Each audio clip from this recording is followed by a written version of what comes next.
Even before I knew God, I had so great a desire to both be and become. Um, I had so great, just so, deep, um, of this understanding, intuitive understanding, I suppose, that there was something, come on, Pipe, even greater than me and me. And I recognize now that I have gotten to know God, and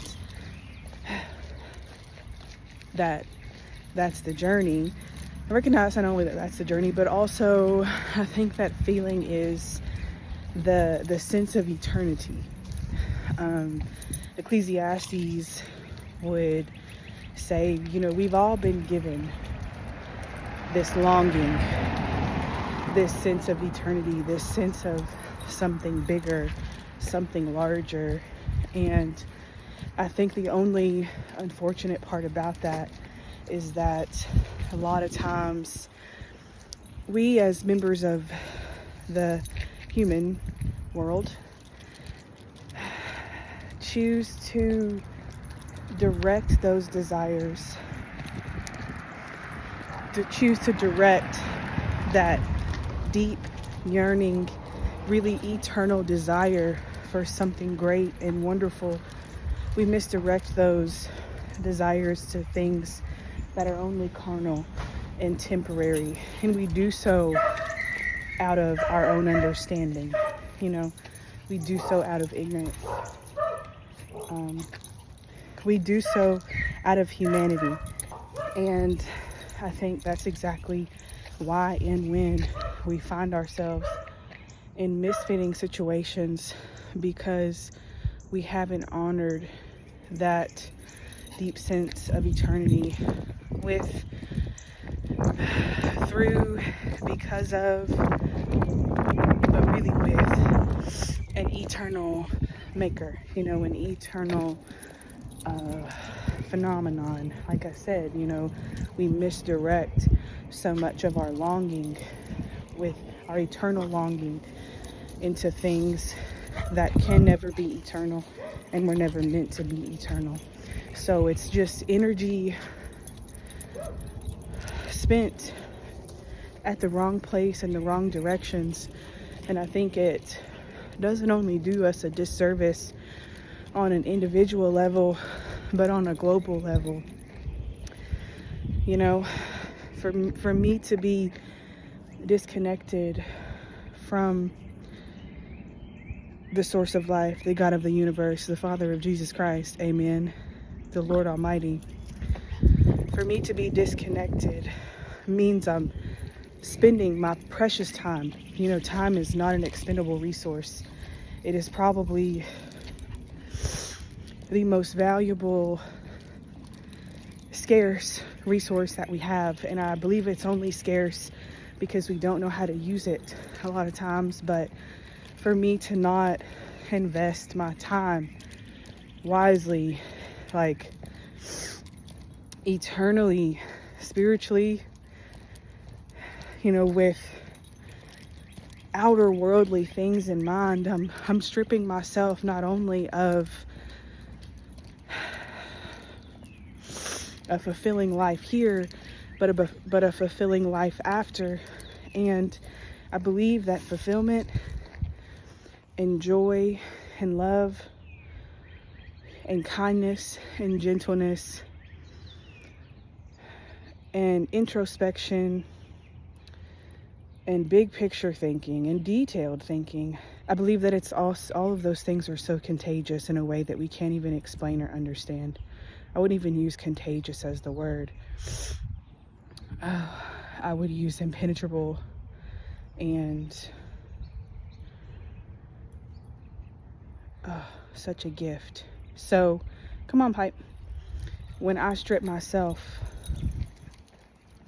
of really discovering and living the life that my Maker intended me to live, of course, obviously, I strip myself of those joys in this life and likely in the next, but I also strip you you know, I also strip you of that. I also strip you of the opportunity, because being that, you know, it's all connected. We're all connected. Our paths cross, you know, sometimes directly, and sometimes they miss by just hardly even an inch. But we're all always floating right past each other, walking around each other, living with each other, learning from each other. So if I'm not where I need to be, I think it makes it hard for you to be where you need to be too. So with all of that in mind,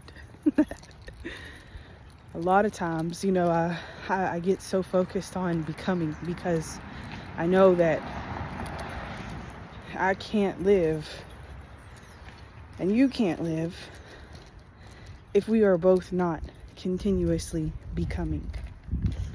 But there's no way for us to become if we will not be here right now.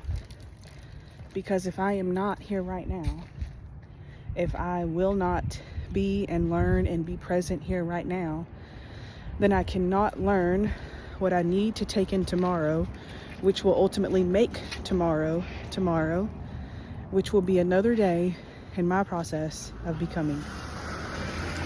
And in yours too. So, as we stay so eternally focused and so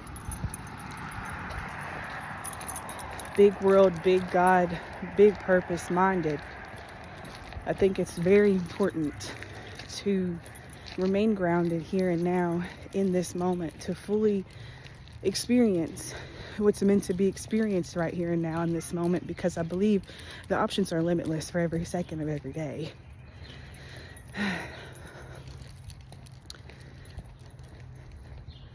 It's important for us to be now. Otherwise, we cannot become, because we always spend our valuable time focusing on what we are not, when we remove our focus from being now. And I can't become by focusing on what I'm not. I can only become by focusing on what I am. And then tomorrow I focus on, or I reflect on what I was, what I learned yesterday, and then I be and further become today and tomorrow and the next day and the day after that. This tree will be a great analogy for what I'm saying. Okay, so look at this tree. It is an evergreen tree. All the other trees around it, except the evergreens, have lost their leaves. You know, they've also existed in the moment as they are in order to serve their current purpose now and in the future. But this tree is an evergreen tree, and look, in the cold, in the moment where most other things die, but it doesn't, because it would be contrary to its purpose to die in the cold. It serves its purpose here and now by remaining evergreen and providing berries in the wintertime.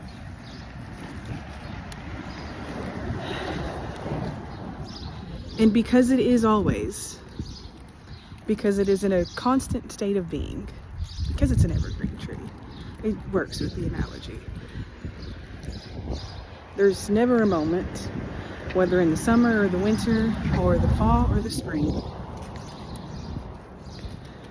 where existing as it is in that moment to its fullest purpose, existing to its fullest degree, there's never a moment in doing that is futile. And by doing so, it can never miss the opportunity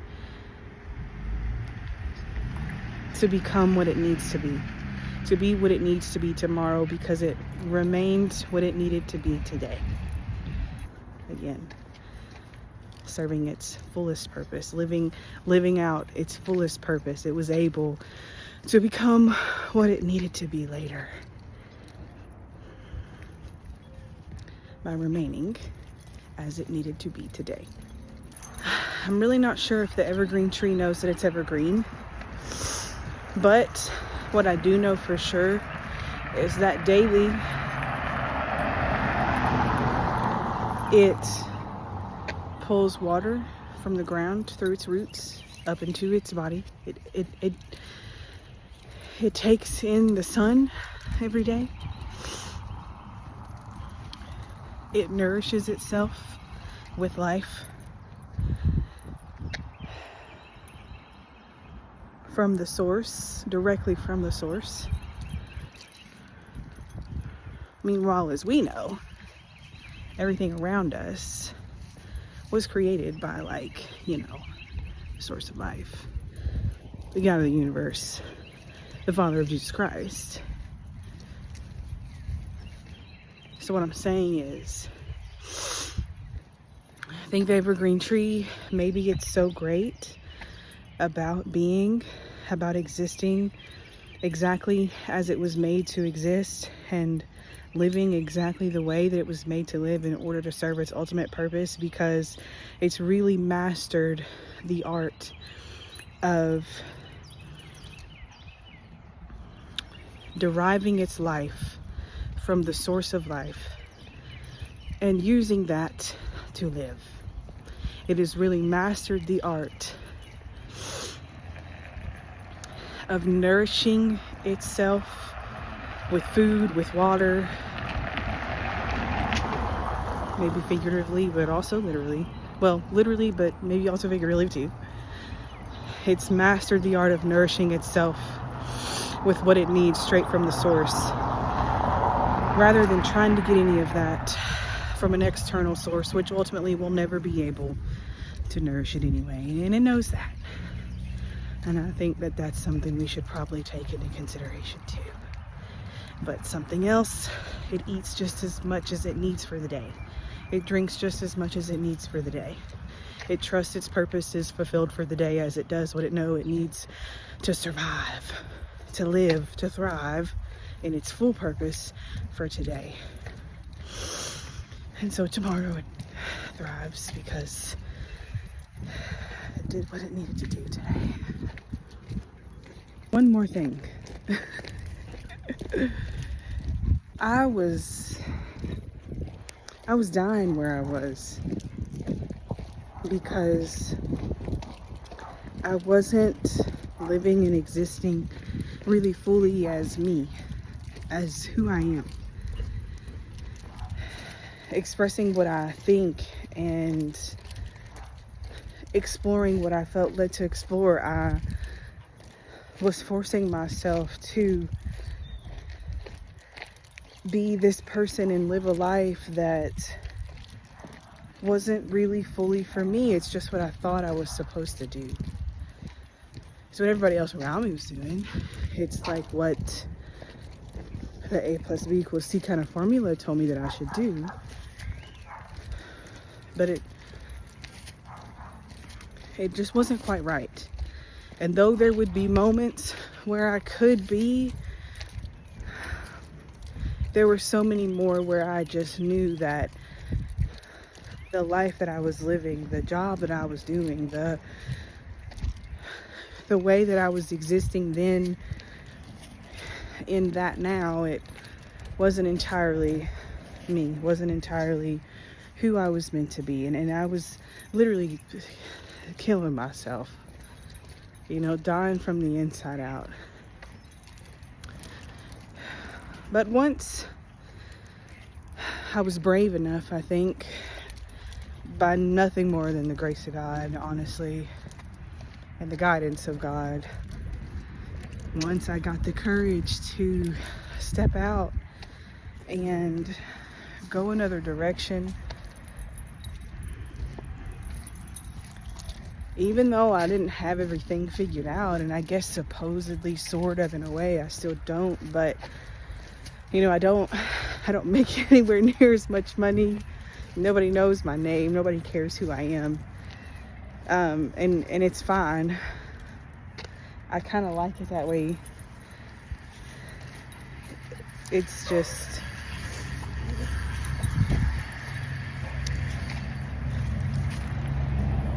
allowing myself the freedom to do this, to talk to you, to say what it is that I really think and exist in the world in the way that I know I was really made to.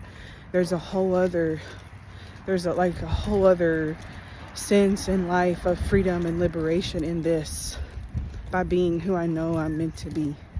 Again, even though what I'm doing or the choices that I made, they don't match up at all with the way that the world and society tells you to live. I'm not dying anymore. I am becoming.